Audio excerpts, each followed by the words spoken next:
English में आप लोगों ने कभी पढ़ा होगा तो सुना होगा, कहावत आती है जिसको बोलते हैं reading between two lines.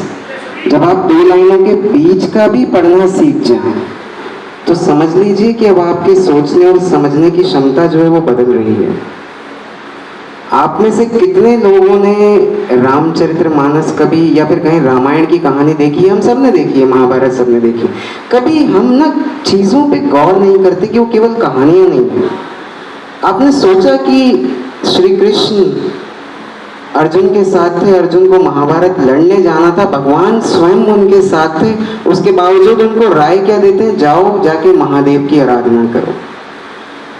Ravan जिसने तीनों लोगों को अधीन कर रखा था, अपने 10 रुद्रों को भी जीत रखा था, महादेव के 10 रुद्र हैं, 10 को जीत रखा था, इसलिए 11वें रुद्र में हनुमान जी को आना पड़ा, उनको भी जीत रखा था।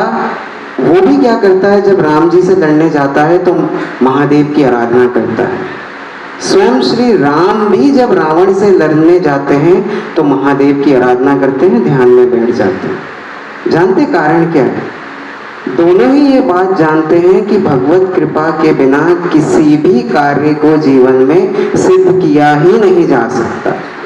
कोई फर्क नहीं पड़ता कि आप कितने श्रेष्ठ हैं, आपकी बुद्धि कितनी चतुर है, आप कितने काबिल हैं, नियति जब तक उस प्रयोजन को मानती नहीं है वो नहीं होता। आपका पूरा यूनिवर्स कॉस्मोस एक एनर्जी पे चलता है। बोरिंग सा कंसेप्ट है लेकिन ये बिल्कुल सत्य है। आप चाहे इन किताबी बातों को माने या ना माने, आस्तिकता या नास्तिकता का प्रश्न नहीं है। जो नहीं मानते उनका केवल एक कारण है कि वो नहीं जानते, जानते ही नहीं। जीवन में अगर आपको अपने जीवन को परिपूर्ण ढंग से जीना है, अपने व्यक्तित्व को उभार के लाना है, अपनी सीमाओं से परे जाना है, सुख और दुख जब आपको कुछ खास फर्क ना पहुंचा पाए, अपने आप को सर्वश्रेष्ठ बनाना है जितनी भी आपकी काबिलियत है, तो केवल और केवल एक ऑप्शन है जिसको बोलते हैं ध्यान।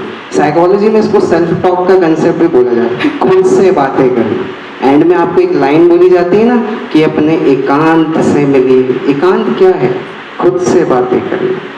मेडिटेशन में बार बार एक बात कहता हूँ कि इस धरती पे जितने राजा जन्मे, एक्टर जन्मे, अभी भी जो कलाकार हैं, चित्रकार हैं, कोई भी हो जिसने भी अपने फील्ड में कमाल कर रखा हो, उसमें एक ही गुण आपको मिलेगा कि वो खुद से बात करता होगा, खुद के साथ बड़बड़ाता हो, कुछ भी करता हो, घंटों शायद रूम में, ऐसे कई आपको मिल जाएंगे बताते। और यही सच्चाई है, फैक्ट है। और अपना एकांत केवल उसको पसंद नहीं आता जो कि मूर्ख है, क्योंकि वो जानता है उसके भीतर कुछ है नहीं, उसने एकत्रित ही नहीं किया। अगर आपको